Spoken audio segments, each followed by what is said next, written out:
Tonight on day 2, the Minnesota Vikings traded down with the Houston Texans. 2 picks.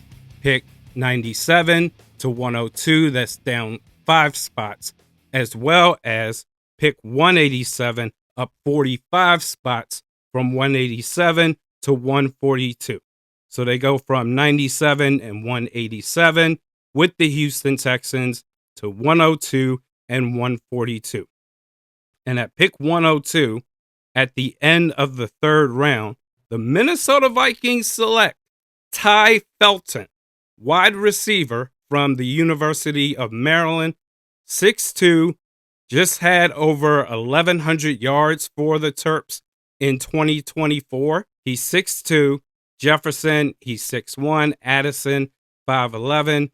You got to think, is there a chance that he can get in at times for sub packages like Trent Sherfield used to do for the purple and gold? We'll see. More than likely, not going to have much of a factor in 2025. That said, I was really, really hoping that at the end of the third round, that Kwesi Adolfo-Mensah, to start the day 3 tomorrow, you've got your pick of the litter at running back. I was really hoping that you would take a chance on one of these guys, but I'm not going to sit here and bitch and moan about it, especially after all of the great things that you've done so far this offseason. But man, the running backs that are still available: Dylan Sampson from Tennessee, Devin Neal from Kansas, DJ Giddens from K-State, a D tackle, you got Ty Robinson from Nebraska, Deion Walker, Joshua Farmer, D tackle from Florida State. And I want to get this nice fluff piece out the way before I go off. Before I made the announcement of everything that's happening, I used to do extra content on my second channel. I'm going to do it all on this channel now. But the one pairing that just makes perfect sense so far in this draft, and I actually called it during this offseason, weeks, months even before the draft, Tyler Warren to the Indianapolis Colts. I covered Anthony Richardson and said, you know what, if there's any saving of his career, you need a surefire pass-catching weapon, somebody that can stretch the field and make things easier for him. And they drafted him. Tyler Warren, tight end from Penn State University. That is crazy. Good for him. And now to get the shit out the way, respectfully. Okay. Touched on this last night. Shedeur Sanders is getting royally screwed over. He's been getting screwed over all offseason ever since the college football season ended, where he was universally recognized, Shedeur Sanders, along with Cam Ward, as being the top 2 quarterback prospects going into this draft.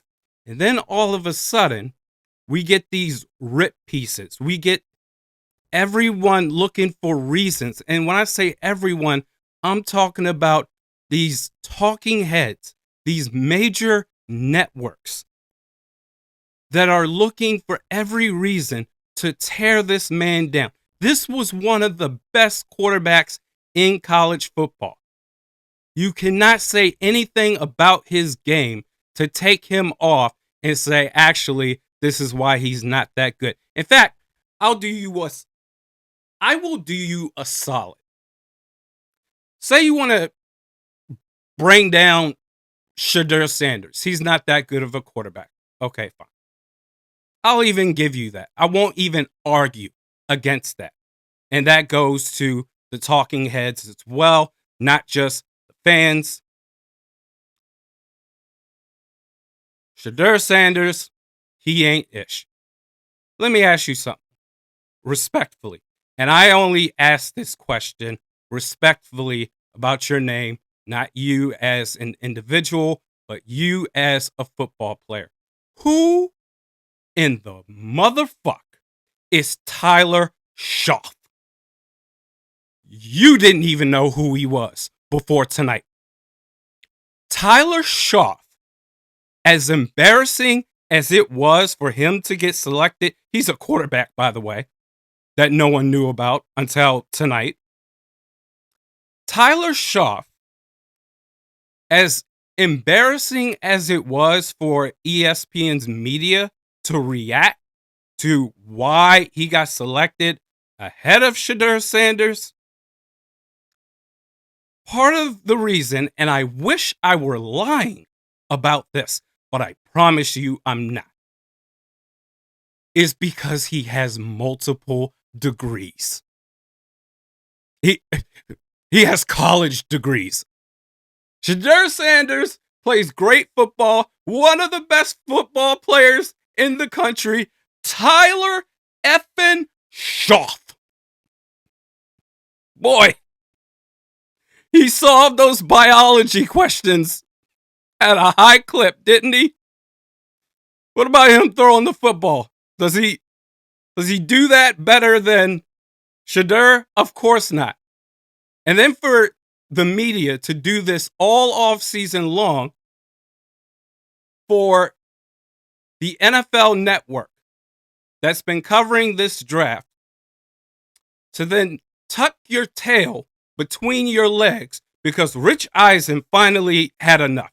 He said, this is stupid. Why has he not been drafted? And Joe Klatt and the rest of these cowards, because that's what they are. Okay? They're all cowards. All of a sudden are like, you know what? Yeah, maybe he does deserve a chance to play. No, stand on business. You've been saying this whole time, coming up with reasons outside of his game why he doesn't deserve to be in the first round. Stand on business. Stand on 10 toes. Don't switch up now and say, oh, well, you know what? He deserves to be a first round quarterback. He deserves to play somewhere. Shut up. Cowards. And at the end of it all, you know what? For Shedeur Sanders, I feel so bad for him. He has no choice but to prove himself. And then when he goes off in the league, he's going to then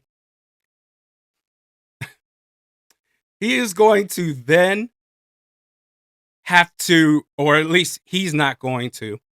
I'd be petty enough to do it. In fact, I might do it. Y'all remember everybody kissing Anthony Richardson's ass? Where they at now? Those same people that said you are an idiot if you don't take Anthony Richardson within the top 5. They ain't saying nothing right now, are they? No. Shedeur Sanders, he's going to have to go off. And you're going to see at the end of his career highlights, these same faces that sat there with no remorse, no evidence whatsoever of why this man deserved to not be selected within the first 3 rounds. Amazing. You're all cowards. ESPN, NFL Network. Anybody else? This is really no one in particular. It's everybody. You know who you are. It's embarrassing. And you should be ashamed of yourselves. Good riddance.